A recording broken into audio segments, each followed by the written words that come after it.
Hello friends, welcome to my channel Sushant. Today we are at the next topic, that is strategic advantage leads to an attack. We will see in this example how white, who has a superior development, better center control, more space, these are some strategic advantages which he uses to convert into a kingside attack. It's a fascinating position actually and a very interesting game. None other than Mikhail Tal we see getting attacked the way he used to like to attack. White went with the very obvious looking, see there are two obvious looking moves here. One is e5. White wants to play e5 without allowing bishop into f3, okay? This would be really bad. And secondly, he wants to transfer the pieces to the king side. Bishop is aiming at the h7 square.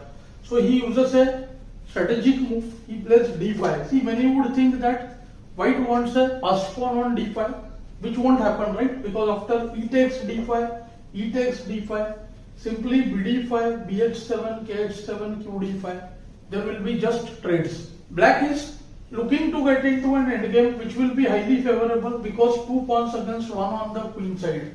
So he will have clearly better endgames in these cases.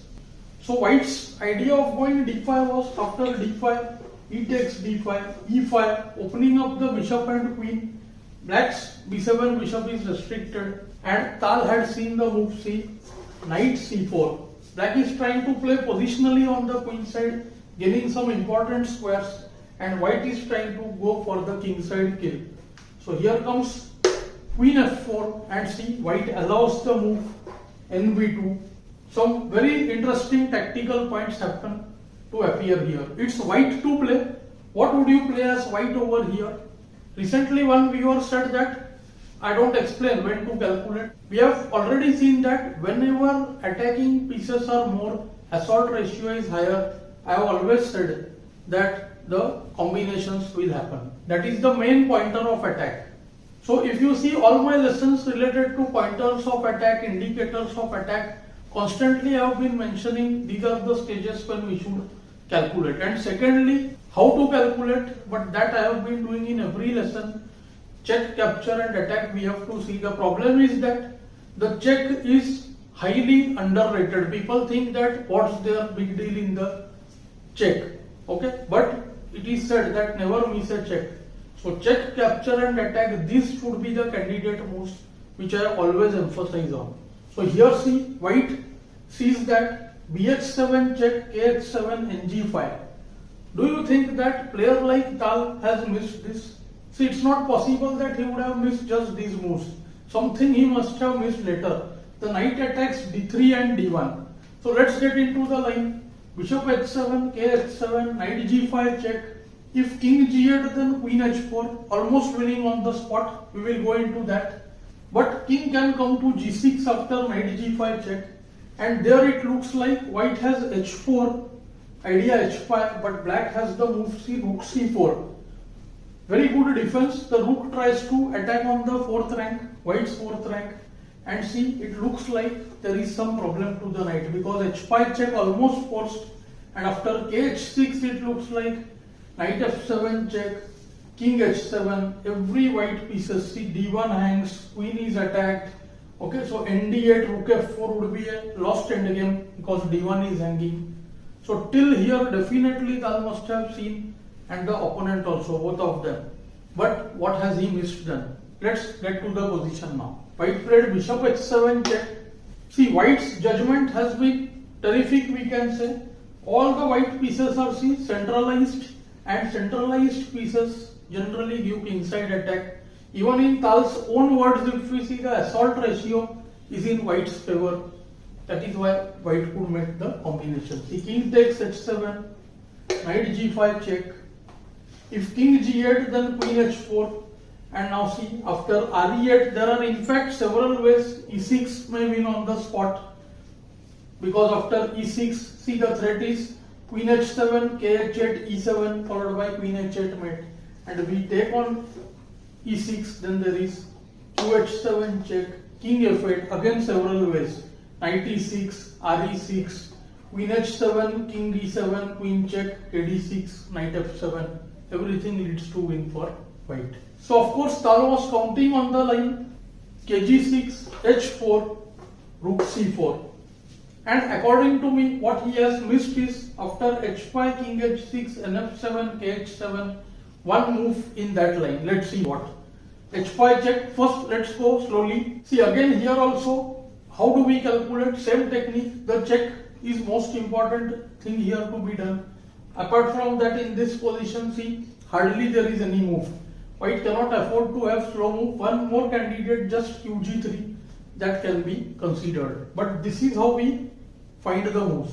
So h5 check. If king takes h5, white must have seen that. Now after g4, king h6 doesn't help at all. Firstly, if king h4, then knight f3, kh3, qg3 mates. So king h6, now comes knight f7 check, and see, it's game over. After kh7, queen just moves to h2 with check, and knight takes d8. White is winning.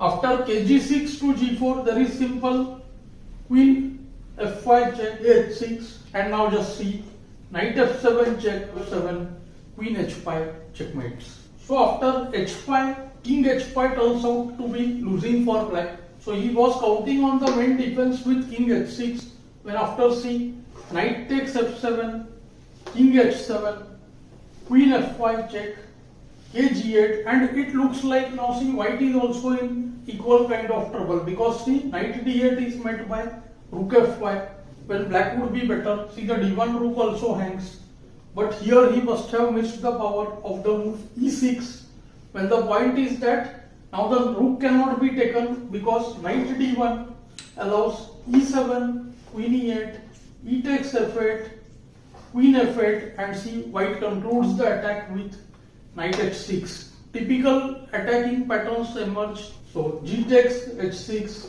qg6, king h8 forced, qg7, then re8 mate, and after king h8, rook e8, and see now black loses all the material because see pieces are poorly coordinated. After queen e8, king g7, qd7, and even the bishop on b7 is lost. So either Tal must have missed the power of the move e6 or a move later. See, here comes queen f6.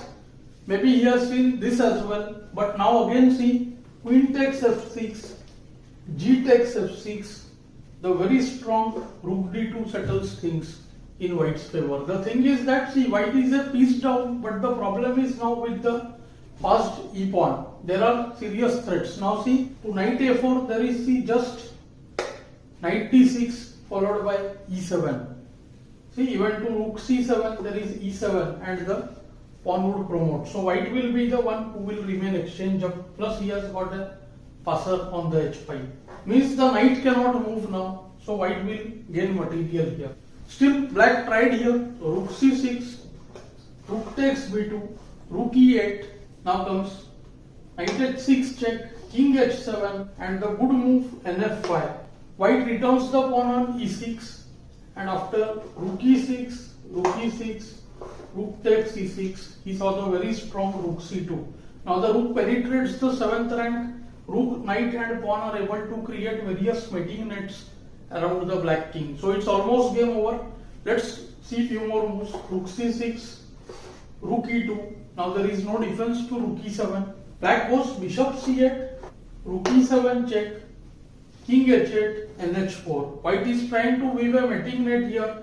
Idea is knight g6, kg8, h6 when rook g7 is unstoppable. So f5 forced, still knight g6 check, king g8. Now the point is that there is no h6, the knight on g6 hangs.